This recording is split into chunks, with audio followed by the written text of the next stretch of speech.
we just kind of want to take more of a 1,000-foot view, but specifically a 1,000-foot view first at the running backs room, because they kind of had the most exciting addition of this fall camp.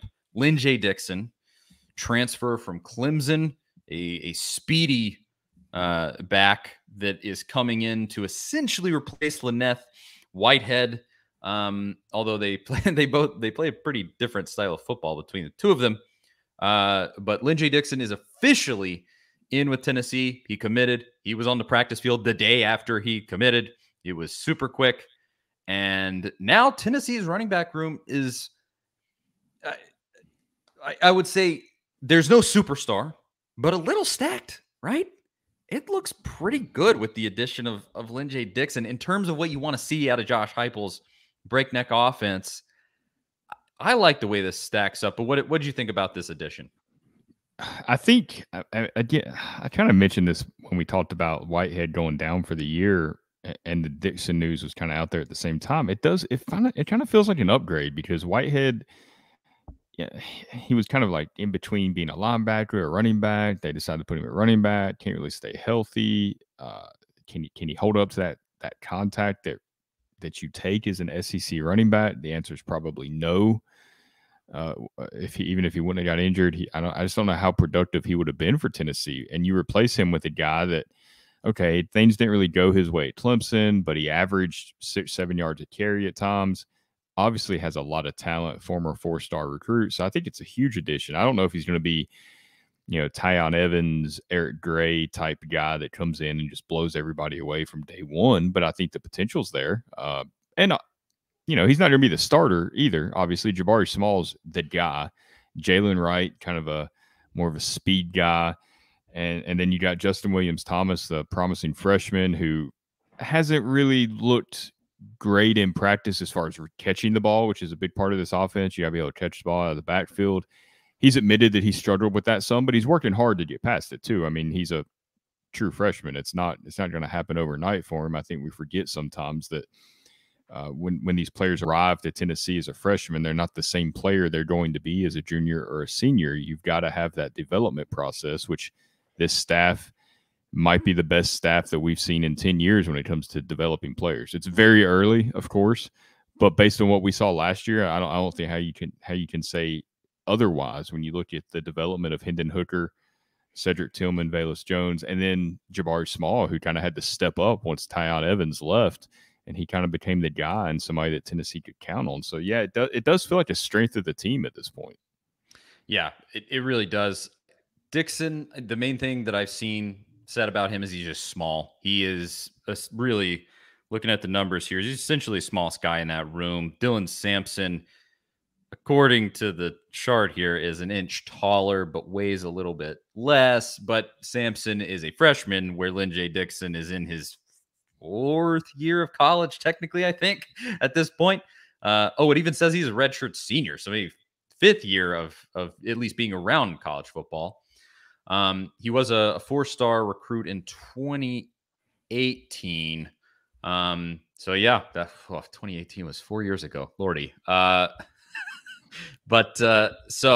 he's been around a lot longer. To me, it seems like the pecking order would be this. If I had to call it right now, Jabari Small's your primary guy.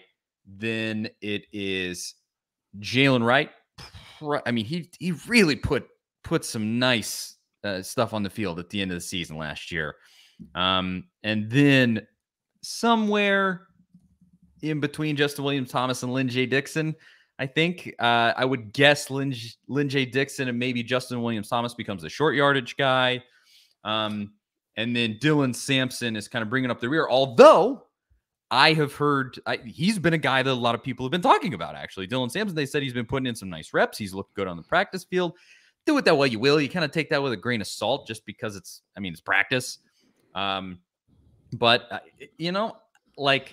could kind of see, as I mentioned, Samson and Linjay Dixon are similarly sized. Maybe they split reps in that 3rd spot. I don't know. It really is. It's interesting because there are so many options there, and Josh Heupel's offense is so tailored to getting those guys the football in space. And I think there's plenty of opportunity for all of these guys to make plays. And we're just assuming that Justin Williams-Thomas would be the short yardage guy, but he's just the biggest. But I think this room has improved over last year, and I'm excited to see what happens, even if it's undersized. I think go across the board, it's undersized at the running back position, but that almost kind of plays into Josh Heupel's super speedy offense, right? Like you want almost speed over size in this scenario, because it's not like you're trying to just jam it down the defense's throat. I like the way it sets up. Yeah, I think one thing that'll obviously play a big factor in the depth chart is the ever exciting, just thrilling thing to talk about is pass protection. Who can pass protect? It's not something that you talk about a lot. It's not something that really shows up in highlights. But if you're a big football fan that really kind of gets behind the curtain and looks at just the way the offense operates, and you see some of these things, that's going to be a big part of it. We saw how important blocking for wide receivers was in this offense last year, and Tennessee's receivers really bought in to that. And listen, you can sell that to these players. Blocking is important, and that's what shows up on tape, and that's what NFL teams see. And of course, they're going to see the big plays and how you carry the ball, how you catch the ball, all that. But if you can't block, it's going to be really hard to latch on with an NFL team. So I think that's probably something that they've stressed to these players, and that's why they were so good at it last year. But that's going to play a big factor in it, obviously.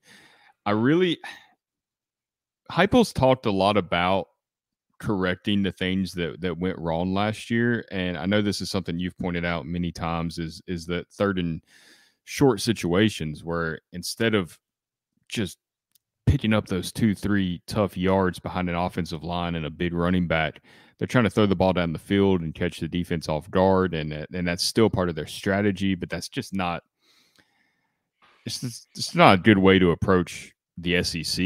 You have to be able to pick up 2-3 yards by running the ball on third and short. Like, you have to be able to do that to win in the SEC. It's imperative. So I think that's going to be a big emphasis in this offense this year at times. So maybe that helps Justin Williams-Thomas get on the field earlier, even if he does have some deficiencies in pass protection or catching the ball out of the backfield.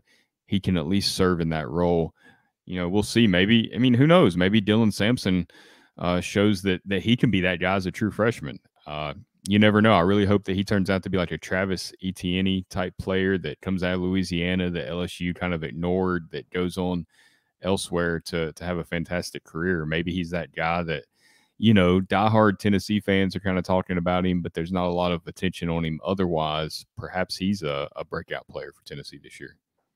And there's plenty of opportunity for that exact thing on this team, more on defense, just because, and we're going to talk about that in a minute. It's a little thin on that side of the ball.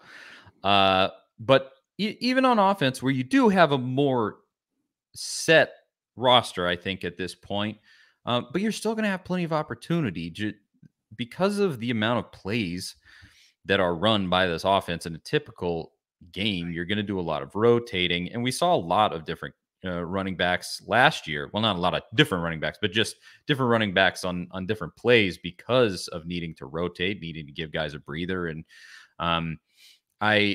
the main thing that I do hope, to a little bit of your point there, is that something that improves in a big way, given another year to practice what Heupel does, is the right word, like the pacing, I guess, and the flow and the feel of what Heupel does, because I feel like that's such a huge component of this that really was so noticeable between a Joe Milton to a Hendon Hooker, was that Hooker just got the feel. He got just that, whatever it is, that aura of Heupel's offense much more. He felt it so much better than Milton ever did. And I mean, everybody, to make that offense work, everybody has to get into that feel, including the running backs, and in a big way, like you said, the blocking for some of these screen passes and just the pass blocking in general has to be really good and on time and in the right place, or else that offense is not going to be able to work. and hopefully that stuff takes a step forward. I mean, just the problem is that 3 out of the 5 guys in that room are brand new. And so, I think you can trust Jabari Small. Jaylen Wright's been in it. But what are you going to see out of like a Linjay Dixon who's showing up literally 2 days ago and kind of jumping into this offense?